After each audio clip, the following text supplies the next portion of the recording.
Hello everyone, तो कैसे हैं आप सब। वेलकम इन नटखट हयात फ्रेंड्स।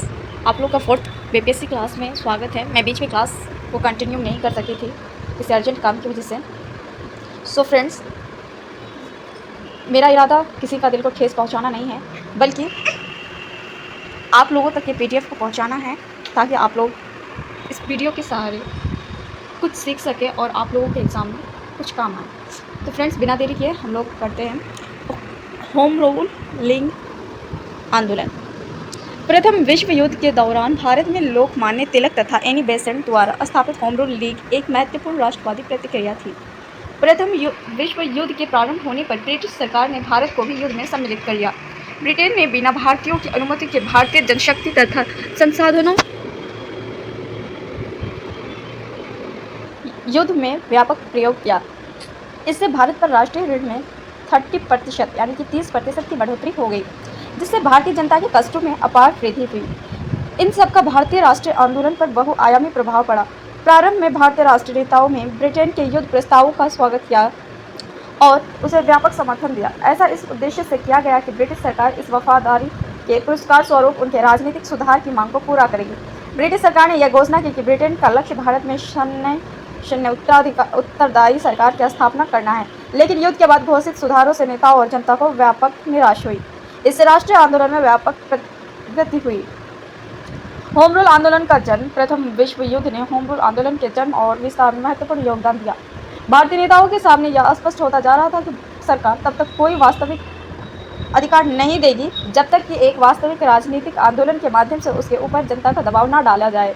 युद्ध ने जिसमें साम्राज्यवादी शक्तियाँ आपस में लड़ रही थी, उनकी जातीय श्रेष्ठता की धारणा को समाप्त कर दिया, जिससे भारतीयों का नैतिक मनोबल बढ़ा। इसके अतिरिक्त युद्ध के कारण करों की दर में वृद्धि हो गई एवं मूल्यों में काफ़ी तेजी देखी गई। परिणाम स्वरूप समाज के कमजोर तबके की परेशानियां बढ़ गई थी। इन्हीं परिस्थितियों में 1915-16 में 2 होम रूल लीग की स्थापना हुई। इसने तेज गति हो रही प्रतिक्रियात्मक राजनीति के नए स्वरूप की प्रतिनिधित्व किया। आयरलैंड की होम रूल लीग के आदर्श पर भारत में लीग का गठन किया गया था। होम रूल लीग का विस्तार। होम रूल लीग आंदोलन जन की लोकप्रिय होने लगा था। इसके सदस्यों की संख्या में भी वृद्धि होने लगी। प्रमुख राष्ट्रवादी नेताओं जैसे मोतीलाल नेहरू, जवाहरलाल नेहरू, चित्तरंजन दास, मनमोहन मालवीय, भूला भाई देसाई, मोहम्मद अली जिन्ना, तेज बहादुर सप्रू आदि ने लीग की सदस्यता ग्रहण की। महत्वपूर्ण नेता स्थानीय शाखाओं के प्रमुख नियुक्ति किए गए थे। गोपाल कृष्ण गोखले की सर्वेंट्स ऑफ इंडिया सोसाइटी के सदस्यों की लीग का सदस्य बनने की अनुमति नहीं थी, परंतु सोसाइटी के अनेक सदस्य होम रूल लीग आंदोलन में सम्मिलित हुए।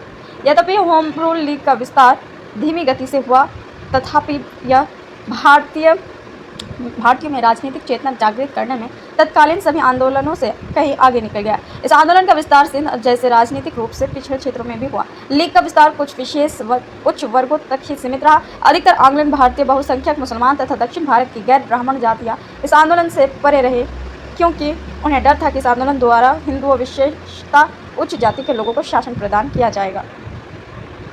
तिलक और श्रीमती एनी बेसेंट दोनों ने परस्पर सहयोग से संपूर्ण देश में इस मांग को प्रचारित किया कि युद्ध के बाद भारत को स्वशासन दिया जाएगा। इन दोनों लोगों ने तेजी से प्रगति और होम रूल की मांग पूरे देश में गूंजने लगी। कांग्रेस की निष्क्रियता से दुखी अनेक नरपंथी राष्ट्रवादी भी होम रूल आंदोलन में सम्मिलित हो गए। सरकार ने व्यापक दमन चक्र का सहारा लिया और शनिशन्ना यह आंदोलन बिखर गया। तिलक ने अप्रैल 1916 में मुंबई के बेलगांव में अपने होम रूल लीग का गठन किया। इसका गठन बम्बई प्रांतीय सभा में किया गया। इसकी गतिविधियां मध्य प्रांत, महाराष्ट्र, बम्बई को छोड़कर कर्नाटक और बरार तक सीमित थी।